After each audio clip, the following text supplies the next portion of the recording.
Hello, and welcome to the first episode of Film Freaks. And I am one of your hosts, Kinte, and I'm joined by Jen and Josh. How you doing? Doing pretty good. Yes. Josh, why don't you give let the audience know exactly what Film Freaks is all about? Okay. Well, Film Frame, Mhm. Film Freaks is it's a show where we watch movies and then talk about it. Pretty simple concept. Not really sure how to go into the depth of a description, but yeah, we're gonna watch a movie, talk about it. Sounds good. Sounds good. This, this is a really exciting concept. I don't think I've ever heard anything quite like it, Josh. So Brand new, completely original. kudos. Yes, I'm really excited about this genre breaking kind of idea. Mm-hmm. Yes. I talked during the movie. My wife hates that. Hilarious.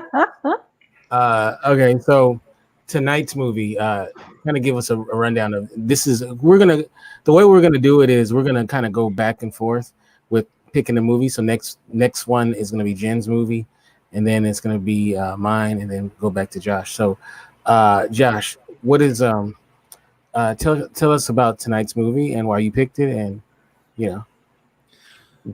Well, the reason I picked it, I'll go there first, is because you have never experienced Hamilton in any way, shape, or form. And that was the first movie for this. Hamilton, the movie, is available on Disney Plus.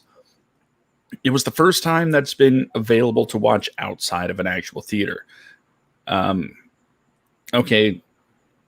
Truthfully, it was the first time you could, legitimately watch it outside of buying a ticket or showing up at a theater. So when it was announced for Disney Plus, I might have screamed a little bit, and it definitely reinforced my my subscription, my thought that Disney Plus is a good idea. I mean, after all, when they said 30 years of The Simpsons, I was in, but then they brought this, and I'm like, I owe Disney everything now. They have my soul. So Hamilton and The Simpsons did it. Yeah. I can never get rid of it just because they brought me a way to see not only Hamilton, but the original Broadway cast for Hamilton. The same Broadway cast that made it what it is. Right. So I think didn't Sylvester Stallone take over the part of Alexander Hamilton in the Mm-hmm. Yeah. And Van Damme took over Burr. That'd be kind of terrible, but it'd be funny though. Just a little bit. Yeah. Okay, so I'm gonna be honest with you. I am not a musical guy, right? I'm not. I don't like West Side Story is not one of my favorite movies, or musicals, or Fiddler on the Roof, or any of that stuff, or Grease. I'm sorry, everybody. Musicals is not my thing. And when everybody was talking about this, I'll be honest with you, I was like, because it's always a musical that, Book of Mormon or whatever, is the thing that everyone's talking about, the cool hip thing for everybody to look at and whatnot. And I'll be honest with you, this was one of those things where it was like, it probably would be good, but I'm like, I mean, and it's like the tickets are so high, and it's like, it seemed kind of like this thing that, like this kind of, I don't know how to describe it, like, like this kind of posh thing. Oh, did you see Hamilton? Oh, it's hip hop on Broadway. And it's talking about Alexander Hamilton. And I ain't the most patriotic cat in the world. So, I'm like, Alexander Hamilton, so what? That's kind of the point. And I'm a history buff, and I'm very familiar with his story. So, a musical about it didn't seem awesome, right? But to be honest with you, I softened when I started seeing Lin-Manuel Miranda, who created it. He was, he'd be doing interviews over the years, and he seemed like a cool cat, like a really cool cat. And then and then he was on Curb Your Enthusiasm one season, and it was just like, maybe I want to see this Hamilton thing. And then Josh, when he found the soundtrack and he wouldn't stop talking about it. He was literally having convulsions about how great it is. Mm-hmm. So then it was like, okay, It's true. Okay. So now, when we decided to do this, it was like, all right, what movie we're gonna do? And at first, Josh was gonna do some other movie, and then he was like, let's do Hamilton. And I was like, that's a 3-hour movie, or 3-hour production. It's a movie. You can say it. Right. So then I was like, okay, well, let's break it up into 2 days, because that's a long time, right? And then we're gonna do a podcast afterwards. And I'll be honest with you, I could have continued on. I actually kind of was a little disappointed when it stopped, right? So it's very good. It's very good. I can't wait to see the second half. And for someone who doesn't like, who's not I don't want to say I don't like musicals. I'm not a musical cat. I love hip hop though. So, that's pretty cool. So let's talk about some of the aspects of the production that really stand out. And let's first talk about the cast. Okay. And I asked a question in our chat room to Dr. Tachi, who, is a performer, a stage performer, singing and dancing and all that. And someone who's very ignorant about the whole musical scene, I started thinking as I'm watching this is it normal to have the creator, the one who wrote everything, to not only be in it, but, such a prominent, the lead of it. And just in my head, I'm thinking that must not be, I don't think Andrew Lloyd Webber, I don't remember him or, some of the other great musical, people doing that. And she says it's not normal to have the creator actually play a part in it, especially the lead role. And that's impressive. That's very impressive, to be the maestro of everything and be the lead, and have, he's in a lot of the scenes. And, I thought it was very good. I thought his performance so far is awesome. He's very charismatic. I just love the humor that's in it. And I think that he's, I just really think it's very joyful. So before we go on to the rest of the cast, I just want to first start off. What do you guys think about Lin-Manuel Miranda's performance?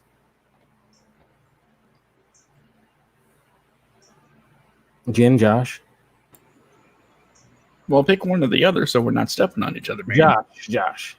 Okay, Lin-Manuel Miranda's performance as Alexander Hamilton. Well, I can't give any personal, accounts of what the actual Alexander Hamilton was like, so, can't really compare it to that. The role that he's written was it was literally written for him, right? So the way he plays it with, in the only word I can think of is such sincerity. From the little moments where he's doing the asides, like, giving that little grin to the audience, like, yeah, I just made a funny, and appreciating their input during the performance, because usually during shows, I've done a couple of musicals myself. I've performed on stage. I'm no slouch. Oh, okay. But it's usually, it's at least in the productions I've been in, it's usually all business. right? You go out there and you build this elaborate world with your performance. He doesn't seem to mind, and then I would say he actually encourages breaking the fourth wall when it comes to some of the jokes and just the little side comments, and I think he really does that extremely well. But of course, like I said, he wrote it. he knows where to put in all of the key items, and just from a talent standpoint, right? Delivery of emotion it's on point, as well as delivery of punchlines, whether it's in a facial expression or a quip. He nails every facet of what he's supposed to be doing. Yes, I 100% agree. What about you, Jen? Well, so I know I didn't get to say this, but I'm just going to say it real quick before I tell you what I thought about his performance. Almost from the first, I don't know, 2 or 3 months after Hamilton came out and was available to listen to. First, I was listening to these like grainy recordings that people had made. When the actual soundtrack came out, I fell asleep listening to it night after night. I mean, it was just amazing. I absolutely loved it. So the music for me in this sort of conjures things that I had in my head, which then the musical, the play itself sort of puts into a different perspective. If you only listen to the music and you aren't able to see what they're doing on the screen, you kind of get all of these other pictures in your head. So until I actually saw it being performed, I had a totally different vision of what I thought everyone was doing, which makes it very interesting to see it. In terms of what I think of him in particular, first of all, I am hats off to this guy for the incredible vocal range that he's got. It's absolutely astounding. It's just amazing. But secondly, like Josh said, there is something so exquisite about every little gesture that he makes, even his small intonations. They matter. They're so important to the overall narrative. And one other thing about him, this guy is such. I mean, I don't know if anybody has had a chance to see him off screen and just in sort of interviews, but he is such a good human being. I mean, he just absolutely like nails it when it comes to being sort of all present, all there, and really engaged. So I can't speak his praise high enough. So yeah, so that's how I feel. And we share a birthday. Oh, good for you. I did not know that. So he's gonna. He's also, like, he is so super adorable. I mean, I'm sure you guys don't think of him that way, but he really is. How can one not? Adorable. I know, right? That's what I was thinking. He's so adorable. Yes, he really is. I am very jealous of Eliza. You should check out his hosting stint on SNL, Kinte. Okay, I'll do that. I'm sure he was awesome. All right, so let's talk about Aaron Burr. Leslie Odom Jr., who's a terrific talent. The guy is, is outstanding. And I believe he won a Tony for this, if I remember correctly. I'm not sure that anybody didn't win a Tony for this. Right. Right. I mean, I think we all know that Lin-Manuel won, but he definitely won, and you can see why. I mean, his performance is great, and just like I said, it has so much, the dancing, the singing, the production design, to the just the change in pace, the bring you up, bring you down, all of that kind of stuff. I just think that his performance is outstanding, and So and he's been a good actor for like quite a long time in the industry. I want to start off with you, Jen. What do you think about Aaron Burr? So, okay, first of all, I even wrote this in the chat. Every scene that Aaron Burr is in, I get chills. I absolutely love it. I love hearing his. I love hearing everything that he has to say. Knowing he's the counterpoint or foil to Hamilton just sort of makes it even more dramatic. But in particular, this guy has such a charismatic stage presence that it almost sometimes feels like like his ability to command attention is larger than life. It's just absolutely huge.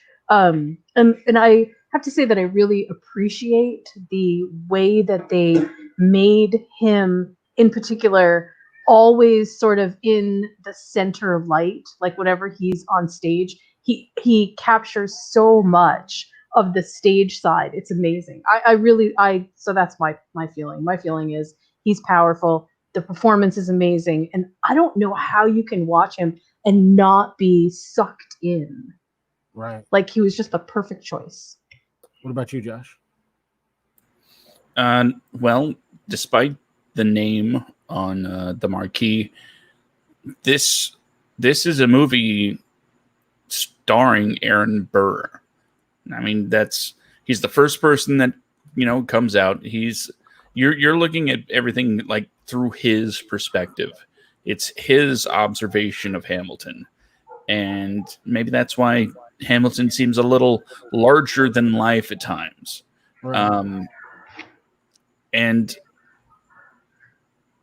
as far as the performance goes, again, what do you say about perfection other than that it was perfect?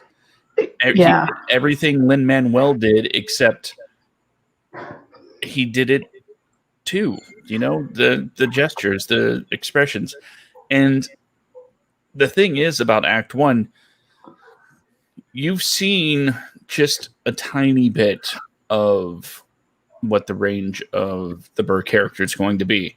Yeah. But in Act 1, you see he starts out, kind of I don't want to say cocky, but he's definitely more self-assured because he is kind of a big man on campus. They say it, as soon as the other guys are introduced, they're like Aaron Burr, Right. And as Hamilton rises, Burr doesn't necessarily fall off, but it's through his mannerisms and his expressions, it almost seems like he feels that he's falling off. Well, and watch the lighting in Act 2 as we watch Act 2 later. Watch the lighting. Watch what happens with the lighting with Aaron, and watch how it sort of starts moving more and brighter toward Alexander. It's actually really super genius. Interesting. So it's not so much. Burr is, yeah, he's the anti-Hamilton, but it's not a matter of good guys and bad guys. It's just two guys that took completely different approaches at life. Hamilton, the gung-ho, I need to grab the brass ring, get it while it's hot kind of mentality. And, Burr's played out as a be cautious, be careful, and be alive. Not really putting himself out there. And that's why his tone kind of starts sinking throughout the first act, because Hamilton's getting things done and he's just kind of there too. Right. And that culminates, when they get to New York and Burr's like, yeah, we practice law. And Hamilton's like, no, I practice law. Mm-hmm. Yeah. Okay. So, all right. At this point, I want you guys to just talk about other standouts in the cast. So, you want to go ahead, Josh? You start off. What are some other standouts? I mean, with a cast like this, and to put everybody else in an other category would be I don't know. It's bad. You got David Diggs playing Lafayette. The guy is throwing out such fast rhymes with a French accent. Right. By the way, he's not French. No, he's like from like Oakland or something. Yeah. He's doing this and just nailing every syllable, every word. Of course, it comes from repetition and practice. But the fact that, he's doing it with the French accent nails everything about the character. I keep saying that because everybody is so amazing. But yeah, that's the first. Let's see. I'm going to go straight to Jonathan Groff, King George. Oh God, I love that scene. It could be just kind of I don't want to say it could be a throwaway because hearing from the king is important, but the way he does everything is absolutely hilarious. Mm-hmm. Just walking onto the stage is hilarious. And I can't wait till you see when he comes out again because I'm not going to say anything. Anthony Ramos is John Lawrence. Yeah. I'm gonna stop myself there. And you know what? I'm looking here and it says he was in a relationship with Zachary Quinto. That's the guy who played on Heroes and he played Spock in the movies. Okay. They were together. Who's that? King George. In real life. He's talking about in real life. No, King George wasn't in a relationship. King George and Spock had a thing? No, yeah. Jonathan Groff. Jonathan Groff and Zachary Quinto. So, okay. So I'll pass the baton because there are still a lot more people that need to be talked about. Well, I will say that I think one of my favorite, not overlooked but underappreciated characters in Hamilton is Angelica Schuyler, and the every time she is on the stage, there is such heavy emotion that it's hard not to be moved by that alone. I mean, everything all ties back into what her relationship is with Hamilton and then what her relationship is with the sisters. But I find it, I guess I shouldn't give spoilers for Act 2, but something happens in Act 2 which sort of brings it all around for me, which was really excellent on the side of how who they decided to put into what role. It was directed really super well. But she conveys this sense of, I don't know, there's a strength to her and that character, which is different from any of the other Schuyler sisters, and just super amazing. I really enjoyed her more than probably any of the other sort of, like Josh said, there aren't really any sort of under characters. I mean, everything in Hamilton sort of just all comes together to make it's all perfect. But I don't think it would be perfect if we didn't have it all. Does that make sense? No, it makes perfect sense. Yes.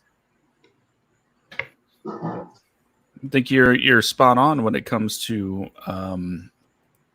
Angelica, though, because even when they're introduced, and I have to think it's completely intentional, because Eliza, who is it? I'm trying to look up. Yeah, Philippa Sue plays Eliza. Has a very powerful voice, and she shows it off a little bit later. But when they're introduced, it's Angelica that takes lead vocally, Right. as far as really belting it out. And then she gets to do the whole rewind, right? Yep. And just does that so amazingly. And just from a production standpoint, hitting hitting the rewind, and then suddenly everybody's resetting back to the previous scene is amazing. Wow. But yeah, Angelica definitely really carries a lot of emotional weight. It's funny because of all the women that are on stage, right? There's not a single woman that's on stage that I can't sort of feel like this was important. Um, these pieces needed to be there, anything like that. But there is something uniquely special about the way that they put together Eliza, Angelica, and Peggy. And I feel like there was this sort of genius to making them sort of, they're all Schuyler sisters, but they're all so different, and they have almost different different. I'm trying to think of the right word. I guess it's like a different tonality. Um, Both in what they are singing and how they are singing it. So it never feels like we sort of have the same. I don't know if you've ever seen shows where sometimes it feels like the characters kind of bleed into each other. It's not intentional. It's just that the actors are just so well matched for each other, and they don't have a whole lot of different range. And these characters have such completely different range and presence that it is really easy to sort of make them feel like they are totally different presences on stage. And I really appreciated that a lot. I mean, it actually made me feel kind of happy. Mm. Yeah, man, everybody's great in this. I mean, you're gonna hear tonight a lot of it was great. That's just what it is. All right, so let's talk about the production design. I think the production design is great. And the costuming as well is excellent. I really enjoy everything that I saw on the screen. The spinning stage and the different things that were going on. I thought it does a great job. The production design is pretty awesome. What about you, Josh? Yeah, everything is absolutely incredible. The roundhouse that's sitting, center stage is the way that it's utilized for the choreography is, it's like next level, right? Right. Just the way that it takes, I don't know, it takes center stage. It is center stage, right? So from the way everybody lines up, hitting their marks, and suddenly, people are one place and another, and I couldn't, never in a million years would I imagine doing something like that. And yet here it is, not only on full display, but executed so flawlessly, and keeping it very simple as far as stage design. No big set pieces to move, no like massive helicopters dropping in like Miss Saigon or something like that. It's just a matter of a balcony and some stairwells, and everything else is basically brought in and brought off by dancers and cast. While full lights and everything's going on, the world turns upside down, and everyone's holding on, all of the props upside down until they get to set them for everybody to stand on for that final note for the big, the triumph pose, at the end of that number.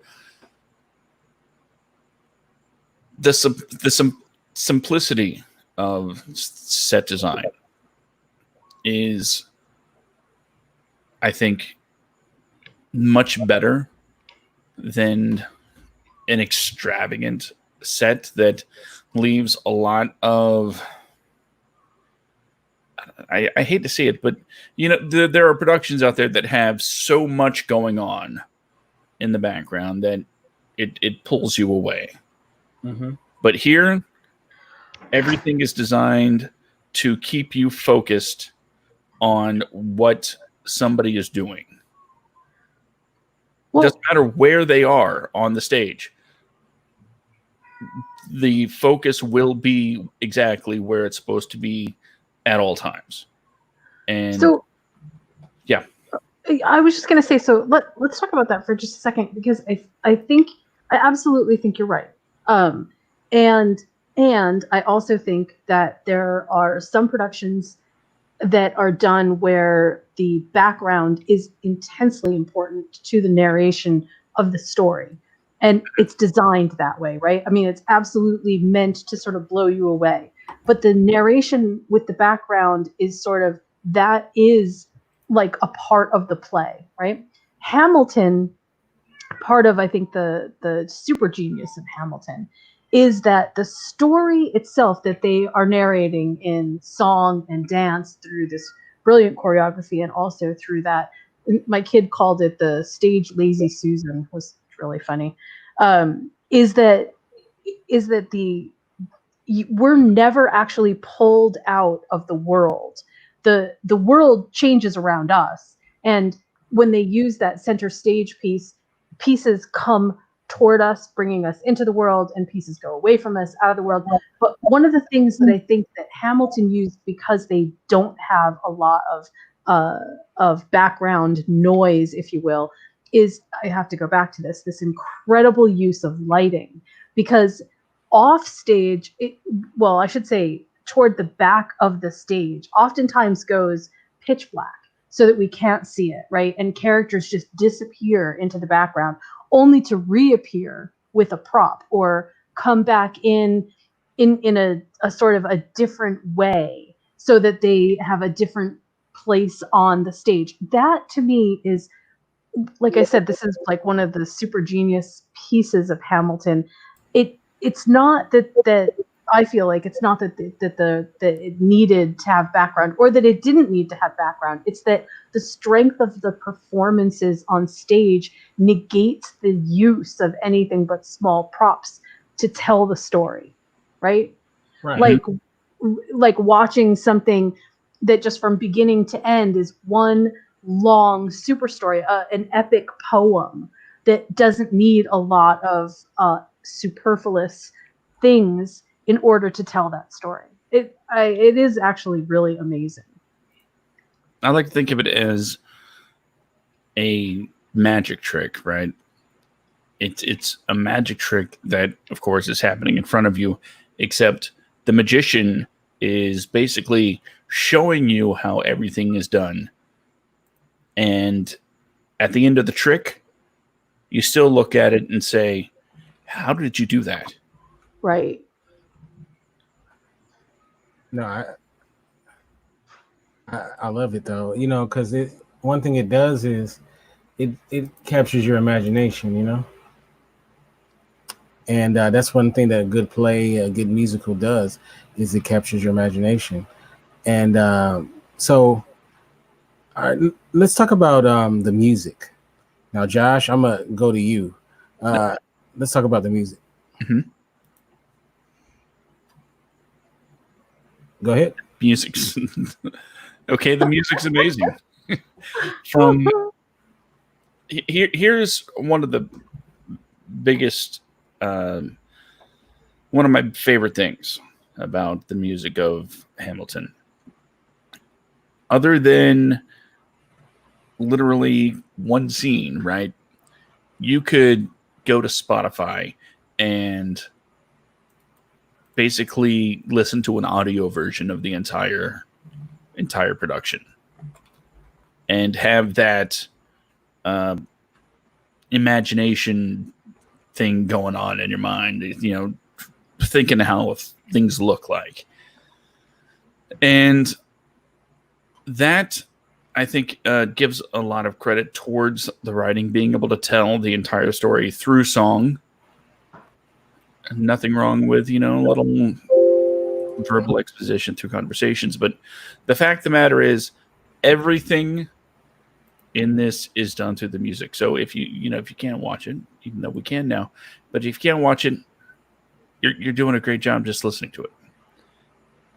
I don't really know how to break everything down, but one of the things that I took away, especially the first 20 or 30 times that I listened to it, was the fact that you're taking Broadway and Broadway style, because there is that in there, but you're also throwing in, a lot of different musical influences, not just rap and hip hop, but Britpop, and there's a lot of there's a lot of different types of music represented here, and that is one of the reasons why I love everything about this so much. The blending of all of these different types of music coming together for one cohesive narrative. Quite frankly, I don't know if something like this could be done again, but I'm sure hoping for something else like it. Did I ramble on long enough? No. Go ahead, Jen. What do you? I was going to say that I think Josh, you're absolutely right. There's so many sort of shout outs and almost I don't know, little homages to things that I really love. But one of the strongest points. Now, remember, I hadn't seen Hamilton at all. I mean, I saw it before the movie, but I hadn't seen it before I was listening to the soundtrack. I was listening to the soundtrack for months and months and months and months and months before I ever got to see anything. So for me, the music was the most powerful thing of this, of all. And something about, there are certain, specifically, I think there are certain, not just cadences, but also like staccato moments in all of the delivery that punctuate speech when we need to understand it. One of Hamilton's, and I guess I will get more into it tomorrow, but one of Hamilton's strongest suits is it is so understandable from beginning to end that you don't need somebody to explain to you, hey, what did this mean or what did that mean? It is so perfectly narrated all the way through with the music, and part of the reason that is possible is not just that the performers are able to enunciate through song really well, but that there is very special attention paid to certain passages, and when they happen, you really feel them and they're memorable. And so, when people walk around and quote pieces from Mad King George, it's because the delivery happened to be so perfect that it kind of like lines up in your head. If you haven't heard these songs over and over again, some of them might not be easy to kind of like pick up all the lyrics and start singing along with them. But then there are certain pieces that you will remember, even if you've only heard them once or twice, because they are so memorably done in the soundtrack. Do you know what I mean? Oh yeah. Did you feel that too? Oh yeah, I felt that big time. Yeah. I definitely. I mean, like the one that I am thinking of specifically. Actually, there's two, but the one that I'm thinking of that was like really super memorable to me was when Eliza is saying to when she's talking about meeting Hamilton for the first time. There is something about the delivery of her lines there that it's just so memorable. It feels like it's just a moment in time that was so special and so important. And around her, other things are happening, and there's, other stuff that, continues to keep going on, but her lines become quintessentially important in that moment. And I just, yeah, it's hard to keep slathering praise onto something, but honestly, this show, this performance deserves all the praise that it gets. Just there's not enough to say how good it is. That's how I feel.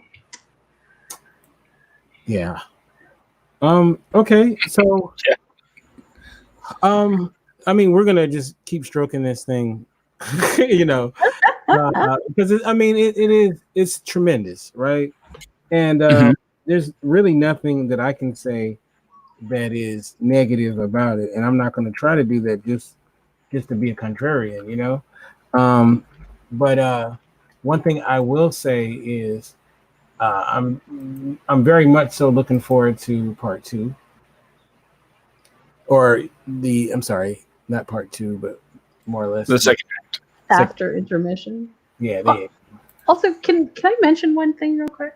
Sure.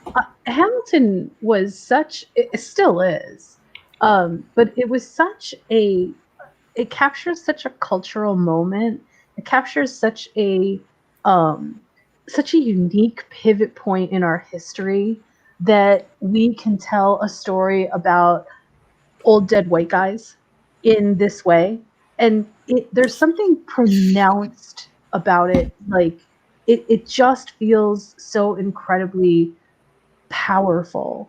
And I don't think that if they were to have had like a Hamilton 15 years ago, that it would have been as widely accepted as it is now. I mean, not that it wouldn't have been as great, but just audiences were just different. And I am so happy that Hamilton came out when it did at the time that it did, because I feel like it got the best run for its money. It's still getting the best run for its money. I mean, I heard Disney Plus got a massive amount of new subscriptions just because of Hamilton.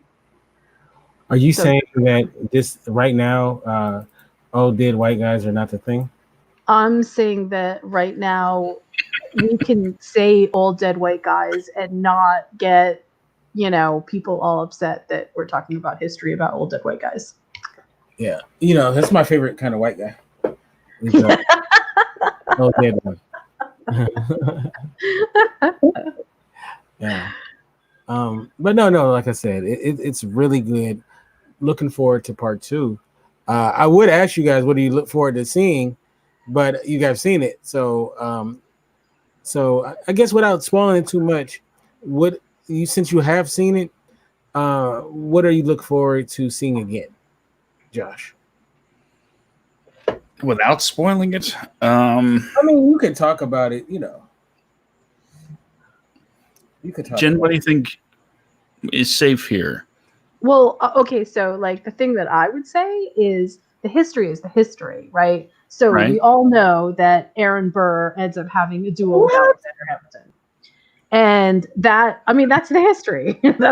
Nobody's surprised by that. You just spoiled it. No, just playing. That's not spoiling it. Well, they spoil it in the beginning. Yeah, they do. And that one scene where they're kind of doing like the shadow duel, where they're like each other's second. To me, that I even mentioned that in the chat. That's one of my favorite pieces going forward, because it's the foreshadowing of the duel that they end up having. And I love that. That actually is such a powerful, amazing piece. It's a whole huge transition piece in the story. So that's my favorite. All right. Josh, anything? I guess 2 words. Thomas Jefferson. Ooh, Thomas Jefferson, yes. Hopefully they run him over and murder him. Oh, just you wait. I mean, he's not one of my favorite people. So, well, just wait until he finishes the Declaration of Independence, though, please. I feel like that might be an important thing we shouldn't leave out. No, they can do it before that. We get someone else to take his Or I place. get somebody else to do it. Okay. Yeah, he was a douchebag. You know, we've got 45 minutes, right, and have yet to talk about the actual story. I mean, who cares, right? No, I mean, really, though, it's. But the story is the story, right? The story is the songs, honestly. Because and I feel like that's what I was saying before. The narration of this is so perfectly clear that you almost don't need somebody to like help you understand what is this all about. What's the history behind this? But you don't need it. And I'm not saying that this, stands in for a history class, but even if you have a vague understanding of kind of what was happening at the time, you don't need somebody to stand by and go, well, this is where this happens and this is where this happens, because the narration through song is so clear. It's just so vividly clear. I mean, I think so. You know what's so funny about this, though? When kids think of Alexander Hamilton, they're going to think of Lin-Manuel Miranda, a Puerto Rican guy from New York. And when they think of Aaron Burr, they're going to think of a black guy. Pretty fun. That's part of what I was saying, too. That's the power behind this. That is why I feel so happy that we have an opportunity, a snapshot to make the most out of this right now. It just feels so incredibly powerfully right. It really does. Can I make a plea, though, to Hollywood and to Broadway? If you guys do a musical of like Hitler, keep him white. don't make him black or Puerto Rican or anything. We won't be mad. You can keep him a white guy. Haven't you ever seen Springtime for Hitler? What? Well, yeah, he was white. Yeah, he was white in that. That's funny though. That's you know what though. Come on, you would watch Springtime for Hitler though. Of course I would. Yeah, right. Crazy.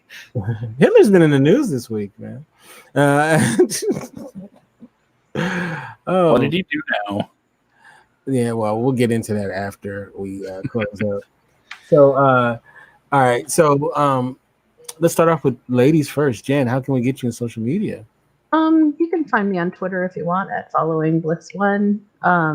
I kind of hang out a little bit over there. I don't know. I'm not so much into social media anymore. You can check out my websites at moviesmakethemeal.com. And yeah, that's about it. We'll just go with that. And I want to make a declaration about Jen. Jen is a beautiful person inside and out. And we all love you, Jen, deeply. So thank you. Remember, I don't know, man. She's really nerdy. You know what? She is a real bona fide. I'm a real nerd. I'm not a fake nerd. I'm not a Pinocchio nerd. You are a real, like anyone, if you hang out with Jen for like a little bit of time, her nerd card is, she has her nerd card. And it's not going to be revoked anytime soon, okay? Thank you for saying that. That really makes me feel good. Yeah. She has the Lord of the Rings costumes to prove it.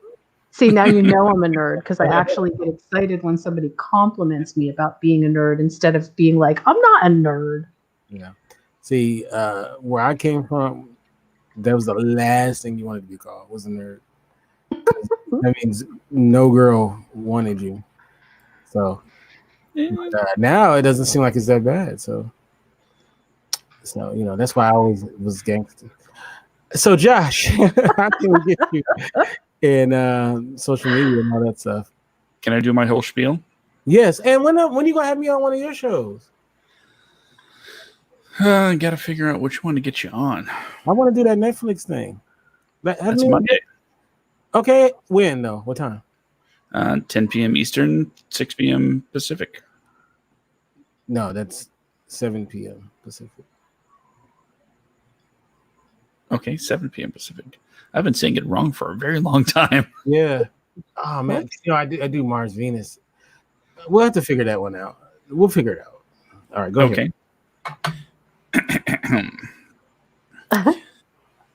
If you want to follow me on Twitter, just hit me up at Skit Comic or at Semicore Studios, because I run Semicore Studios.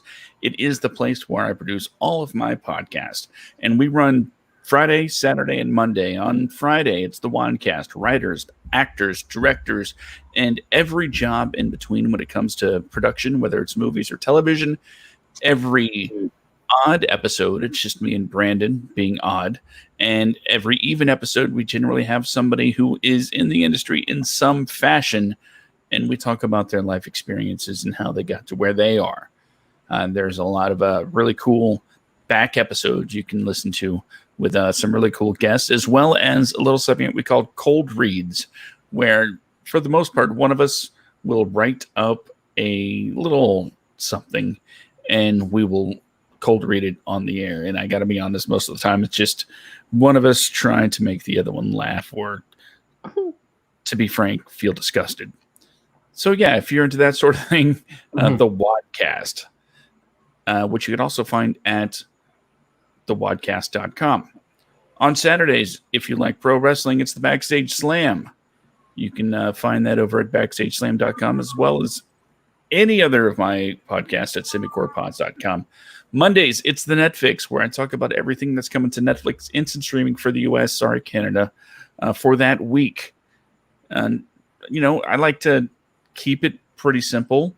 We do top 10s. I give out something you should be watching that's on Netflix, recommendations, things like that. I want to help you utilize Netflix to the best of, your time value and whatnot. But if you don't have time to remember everything I just said, go to semicorestudios.com. All of the links are there, and you will be able to reach out and touch me. All right. Love it. You can get me at Kinte F on Twitter, Kinte Ferguson on Instagram, of course. Indie Radio is the website. That's indyradio.org. And we'll be back tomorrow with the all-new episode of Film Freaks, episode 2, which is part 2 of Hamilton. Love you guys. Peace.